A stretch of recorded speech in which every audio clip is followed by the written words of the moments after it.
The first time I competed against a transgender athlete was in my freshman year at the state open meet. And it was really just it was confusing.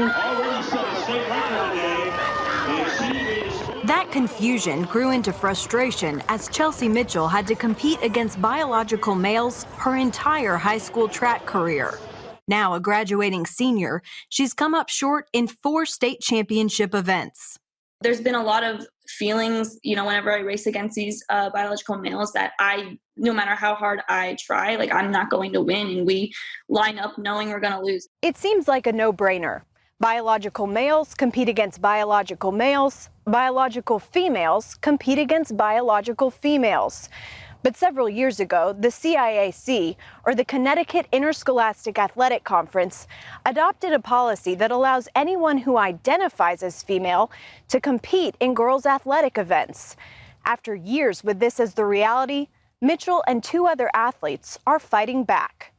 I'm hoping for my sport to be fair again because it's something that we all love to do. And when it's not fair, it's not as fun because you know that all your hard work isn't really paying off. Alana Smith joined Chelsea and a 3rd athlete, Selena Sewell, to take action. Represented by Alliance Defending Freedom, they filed a complaint with the Education Department's Office for Civil Rights. They received a decision in their favor that allowing transgender females to compete in girls' sports is illegal. The 3 also filed a federal lawsuit challenging their state's policy. Their attorney argues that forcing girls to become spectators in their own sports completely goes against Title IX, the 1972 federal law creating equal opportunities for women. Athletic policies like the ones that we're seeing in the state of Connecticut really violate Title IX and undermine nearly 50 years of advances for women. We essentially have male sports and co-ed sports in the state of Connecticut. The Justice Department recently joined the discussion, filing a statement of interest in the case, underscoring that Title IX protects on the basis of biological sex. We all know both from science and common sense that males are generally bigger, faster, and stronger than comparably fit and trained female athletes. Connecticut's athletic body says its policy complies with a state law, barring schools from discriminating against transgender students. Lawyers for the 2 transgender athletes at the center of this case argue since both of their clients are undergoing hormone treatments, it puts them on a level playing field with those they compete against. No amount of cross-sex hormones or hormone blockers and things of that nature can really undo the physiological advantages that biological males have, whether that's in their larger hearts and lung capacity and denser bones and stronger muscles. Connecticut, 17 other states, and the District of Columbia allow transgender high school athletes to compete without restrictions. Idaho recently became the first state to ban transgender athletes from competing in women's sports. The ACLU quickly sued, challenging that legislation. ADF attorneys are working to get that lawsuit dismissed.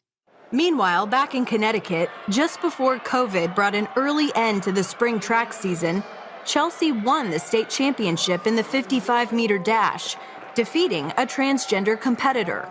To kind of be in the same race as the athlete who has beaten me so many times and took those titles away from me, to be able to finally win was just an amazing feeling. Her attorney, however, stresses this does not make up for the unfairness faced by Chelsea and other female athletes over the last 4 years.